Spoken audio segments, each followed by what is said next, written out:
जिस तरीके नाल असी दिल्ली गए, सानू दिल्ली जाना नहीं चाहिदा सी जदों तक सरकार सानू कुछ विश्वास नहीं दिवाउंदी भी सरकार साडे मसलिਆਂ प्रति ते साडे संघर्ष नूं लै के सीरीयस आ ते सानू ਉਹਦਾ हल देना चाहुंदी आ। मैं किसान जथेबंदियां नूं एक बेनती करदा, हथ जोड़ के बेनती करदा भी संघर्ष का अगड़ा पड़ाव शुरू हो गया। असी रल मिल के लड़िए। अज तक तुसीं मेरियां लत्तां खिंचते रहे, पर मैं हमेशा ही ये कहता रहा मैं थोड़े नाल हाँ ते अज भी नाल हाँ। तमिलनाडु थोड़े नाल खड़न नूं तैयार आ, साउथ दे 7 स्टेट थोड़े नाल खड़न नूं तैयार आ, हरियाणा थोड़े नाल खड़ा, राजस्थान थोड़े नाल खड़न नूं तैयार आ। असीं उन्हां सूबिਆਂ नूं क्यों नहीं नाल लै रहे? संघर्ष असीं जित सकते हैं, जित साडी होऊ, सानू किते जाण दी जरूरत नहीं, दिल्ली इत्थे आऊ। हजे तक तो तुसीं मेरे खिलाफ बोले हो, जे मैं बोलन लग गया, कपड़े फाड़न लग गया, फिर वो हुंदा तारपीडो संघर्ष नूं करना। मैं उद्दे दा कह रहा, असीं इकट्ठे हाँ जी। साडी पंचायत आ एक, उस पंचायत नूं जिहड़े साडे थिंक टैंक्स आ उन्हां नूं नाल बिठाओ। सत श्री अकाल जी। मैं आस करदा तुसीं तंदुरुस्त होवोगे, ठीक ठाक होवोगे।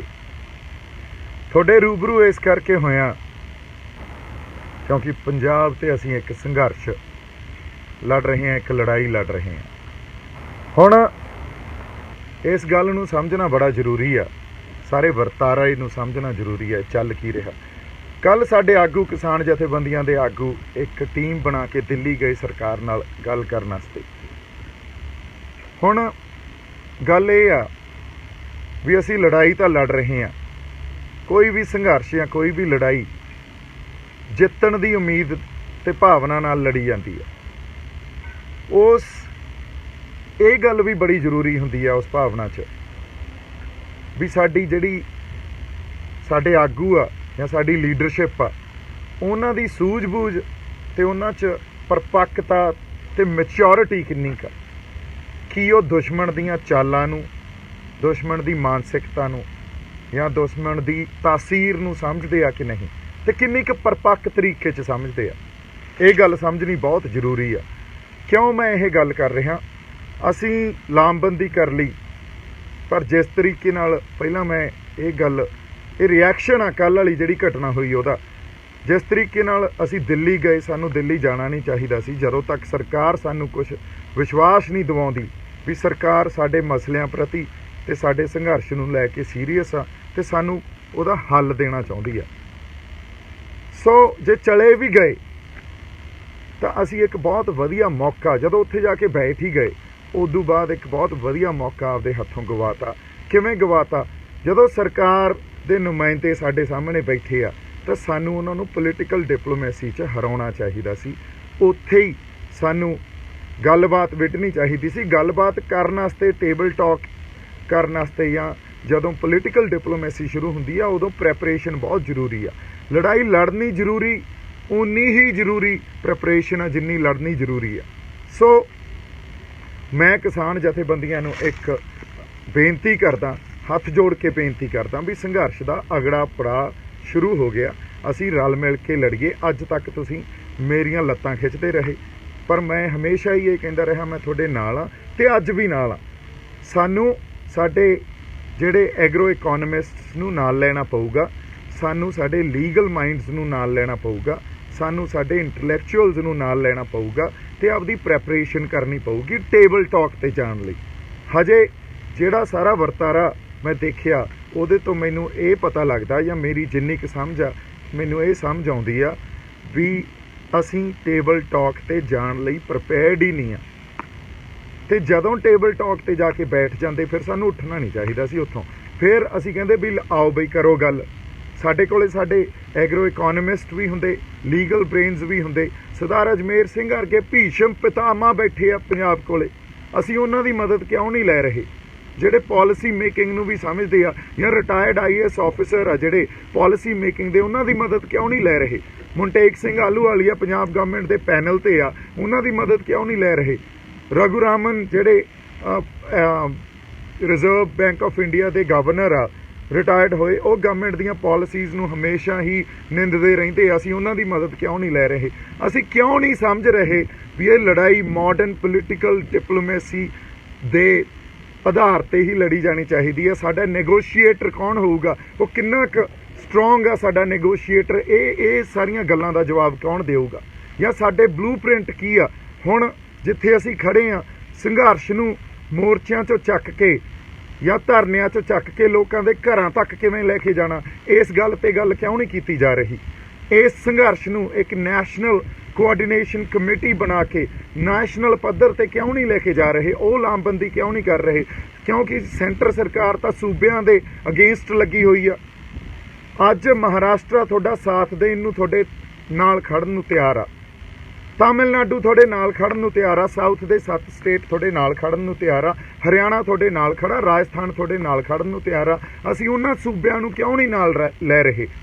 ਜਦੋਂ ਪੰਚਾਇਤਾਂ ਤੋਂ ਮਤੇ ਪਵਾ ਰਹੇ ਆ ਤਾਂ ਫਿਰ ਇੱਕ ਨੈਸ਼ਨਲ ਕੋਆਰਡੀਨੇਸ਼ਨ ਕਮੇਟੀ ਰਜਿਸਟਰ ਕਰਕੇ, ਸੁਸਾਇਟੀਜ਼ ਐਕਟ ਦੇ ਅੰਡਰ ਰਜਿਸਟਰ ਕਰਕੇ ਉਹਨਾਂ ਮਤਿਆਂ ਨੂੰ ਲੀਗਲ ਕਿਉਂ ਨਹੀਂ ਕਰਾ ਰਹੇ? ਅਸੀਂ ਪਬਲਿਕ ਓਪੀਨੀਅਨ ਨੂੰ ਕਿਉਂ ਨਹੀਂ ਅਸੀਂ ਕ੍ਰੀਏਟ ਕਰ ਰਹੇ ਵੀ ਪਬਲਿਕ ਓਪੀਨੀਅਨ ਗਵਰਨਮੈਂਟ ਦੀ ਪਾਲਿਸੀਜ਼ ਦੇ ਅਗੇਂਸਟ ਆ, ਡੈਮੋਕ੍ਰੈਟਿਕ ਸਟਰਕਚਰ ਦੇ ਹੀ ਜਿਹੜੀ ਗਵਰਨਮੈਂਟ ਆ ਉਹ ਉਹਦੇ ਅਗੇਂਸਟ ਕੰਮ ਕਰ ਰਹੀ ਆ। ਵੀ ਪਬਲਿਕ ਓਪੀਨੀਅਨ ਜਦੋਂ ਕੱਲ੍ਹ ਨੂੰ ਸੁਪਰੀਮ ਕੋਰਟ ਜਾਵਾਂਗੇ, ਚੈਲੰਜ ਕਰਾਂਗੇ। ਇਹ ਜਿਹੜੇ ਸਾਰੇ ਡਾਕੂਮੈਂਟ ਆ, ਇਹਨਾਂ ਨੇ ਬਹੁਤ ਵੱਡੀ ਸਾਡੀ ਭੂਮਿਕਾ ਅਦਾ ਕਰਨੀ ਆ ਲੜਾਈ ਜਿੱਤਣ 'ਚ। ਸੋ ਕਿਉਂ ਨਹੀਂ ਸਿਰ ਜੋੜ ਕੇ ਬੈਠ ਰਹੇ ਅਸੀਂ, ਕਿਉਂ ਲੱਤਾਂ ਖਿੱਚ ਰਹੇ ਹਾਂ? ਹਜੇ ਤੱਕ ਤਾਂ ਮੈਂ ਕਿਸਾਨ ਯੂਨੀਅਨ ਜਾਂ ਉਹਨਾਂ ਦੇ ਆਗੂਆਂ ਦੇ ਅਗੇਂਸਟ ਨਹੀਂ ਬੋਲਿਆ, ਅਸੀਂ ਹੁਣ ਵੀ ਨਹੀਂ ਬੋਲਦਾ। ਤੁਸੀਂ ਪ੍ਰੋਗਰਾਮ ਦਿਓ, ਅਸੀਂ ਉਸ ਪ੍ਰੋਗਰਾਮ ਦੇ ਅਕੋਰਡਿੰਗਲੀ ਚੱਲਾਂਗੇ, ਪਰ ਉਹ ਪ੍ਰੋਗਰਾਮ ਤਾਂ ਸਿਰ ਜੋੜ ਕੇ ਬੈਠੀਏ, ਉਹਦੇ ਤੇ ਸੰਵਾਦ ਤਾਂ ਹੋਵੇ ਤਾਂ ਫਿਰ। ਸੋ ਮੈਂ ਜਿਹੜੀ ਗੱਲ ਕਹਿ ਰਿਹਾ ਸੀ, ਜਿਹੜਾ ਪ੍ਰੋਗਰਾਮ ਉਹਦੇ ਤੇ ਸੰਵਾਦ ਹੋਵੇ, ਇੱਕ ਪ੍ਰੋਗਰਾਮ ਸਾਂਝੇ ਤੌਰ ਤੇ ਮਿਥੀਏ। ਇਹ ਆਗੂਆਂ ਦੀ ਲੜਾਈ ਆ ਕਿ ਕਿਸਾਨਾਂ ਦੀ ਲੜਾਈ ਆ? ਆਗੂਆਂ ਦੀ ਲੜਾਈ ਆ ਕਿ ਲੋਕਾਂ ਦੀ ਲੜਾਈ ਆ?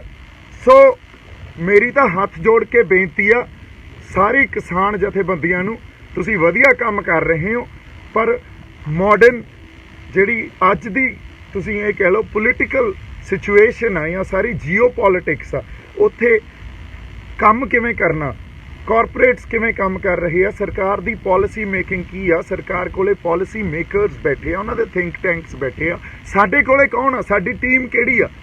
ਕਿਉਂਕਿ ਇਨ ਦੀ ਐਂਡ ਟੀਮ ਨੇ ਹੀ ਲੜਨਾ। ਜੇ ਅਸੀਂ ਕਹੀਏ ਸੰਘਰਸ਼ਾਂ ਨੂੰ ਅਸੀਂ ਮੋਰਚਿਆਂ ਤੇ ਧਰਨਿਆਂ 'ਚ ਬੈਠ ਕੇ ਜਿੱਤ ਲਾਂਗੇ, ਨਹੀਂ ਜਿੱਤਿਆ ਜਾਣਾ। ਸਾਨੂੰ ਟੀਮ ਬਣਾਉਣੀ ਪੈਣੀ ਆ। ਟੀਮ 'ਚ ਸਾਡੇ ਇਕੋਨੋਮਿਸਟ, ਸਾਡੇ ਲੀਗਲ ਮਾਈਂਡਸ, ਸਾਡੇ ਪਾਲਿਸੀ ਮੇਕਿੰਗ ਨੂੰ ਸਮਝਣ ਵਾਲੇ ਮਾਈਂਡਸ, ਤੁਸੀਂ ਕਿਸਾਨ ਆਗੂ, ਅਸੀਂ ਤੁਹਾਡੇ ਨਾਲ ਲੱਗਦੇ ਹਾਂ। ਚਲੋ ਲੱਗੋ ਅੱਗੇ। ਸਾਨੂੰ ਦੇਖੋ, ਸੰਘਰਸ਼ ਨੂੰ ਕਿਸੇ ਹੋਰ ਪਾਸੇ ਨਾ ਲੈ ਕੇ ਜਾਈਏ। ਸੰਘਰਸ਼ ਅਸੀਂ ਜਿੱਤ ਸਕਦੇ ਹਾਂ, ਜਿੱਤ ਸਾਡੀ ਹੋਊ।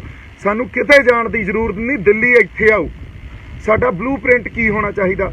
ਹੁਣ ਸਵਾਮੀਨਾਥਨ ਰਿਪੋਰਟ ਨੂੰ ਅਸੀਂ 3 ਨੰਬਰ ਤੇ ਰੱਖਿਆ ਸੀ, ਹੋ ਸਕਦਾ ਪਹਿਲੇ ਨੰਬਰ ਤੇ ਰੱਖਣੀ ਪੈ ਜੇ, ਹੋ ਸਕਦਾ ਦੂਜੇ ਨੰਬਰ ਤੇ ਸਾਨੂੰ ਇਹ ਕਹਿਣਾ ਪੈ ਜੇ ਕੌਮਾਂਤਰੀ ਪੱਧਰ ਤੇ ਸਾਡੀਆਂ ਫਸਲਾਂ ਵੇਚਣ ਦਾ ਸਾਨੂੰ ਹੱਕ ਦਿਓ। ਹੋ ਸਕਦਾ ਸਾਨੂੰ ਇਹ ਕਹਿਣਾ ਪੈ ਜੇ ਵੀ ਇਹ 3 ਆਰਡੀਨੈਂਸ ਰੱਦ ਕਰੋ, ਉਦੋਂ ਪਹਿਲਾਂ ਅਸੀਂ ਤੁਹਾਡੇ ਨਾਲ ਗੱਲਬਾਤ ਤੇ ਨਹੀਂ ਬਹਿੰਦੇ। ਸਾਡਾ ਰੂਪਰੇਖਾ ਕੀ ਹੋਣੀ ਚਾਹੀਦੀ ਆ, ਸੇਧ ਕੀ ਹੋਣੀ ਚਾਹੀਦੀ ਆ? ਕੱਲ੍ਹ ਨੂੰ ਗਵਰਨਮੈਂਟ ਦਾ ਪ੍ਰੈਸ਼ਰ ਪੈਂਦਾ, ਕਿਉਂਕਿ ਉਹਨਾਂ ਨੇ ਇੱਕ ਗੱਲ ਹੋਰ ਆ, ਜਦੋਂ 7 ਜਾਣੇ ਇੱਕ ਕਮੇਟੀ ਬਣਾ ਕੇ ਗਏ, ਉਹਨਾਂ ਨੇ ਸੱਤਾ ਨੂੰ ਨਹੀਂ ਖਰੀਦਣਾ, ਉਹਨਾਂ ਨੇ ਇੰਡੀਵਿਜੂਅਲਸ ਨੂੰ ਅਟੈਕ ਕਰਨਾ, ਇੱਕ ਬੰਦੇ ਨੂੰ ਖਰੀਦਣਾ। ਕਿਉਂਕਿ ਜਦੋਂ ਸਰਕਾਰ ਦੀਆਂ ਨੀਤੀਆਂ ਨੂੰ ਨਹੀਂ ਅਸੀਂ ਸਮਝਾਂਗੇ, ਉਹਨਾਂ ਦੀ ਮਾਨਸਿਕਤਾ, ਉਹਨਾਂ ਦੀ ਤਾਸੀਰ ਨਹੀਂ ਸਮਝਾਂਗੇ। ਇੰਡੀਅਨ ਸਟੇਟ ਨਾਲ ਲੜ ਰਹੇ ਆ, ਖਾਲਾ ਜੀ ਦਾ ਵਾੜਾ ਨਹੀਂ ਆ। ਮੈਂ ਪਹਿਲਾਂ ਹੀ ਕਿਹਾ ਸੀ, ਸਾਡਾ ਮੋਮੈਂਟਮ ਤੋੜਨ ਵਾਸਤੇ ਸਰਕਾਰ ਸਾਨੂੰ ਬੁਲਾ ਰਹੀ ਆ ਤੇ ਸਾਨੂੰ ਨਹੀਂ ਜਾਣਾ ਚਾਹੀਦਾ ਜਦੋਂ ਤੱਕ ਸਰਕਾਰ ਇਹ ਵਿਸ਼ਵਾਸ ਨਾ ਦਿਵਾਵੇ ਵੀ ਅਸੀਂ ਸੀਰੀਅਸ ਆ ਤੁਹਾਨੂੰ ਤੁਹਾਡੇ ਮਸਲਿਆਂ ਦਾ ਹੱਲ ਦੇਣ।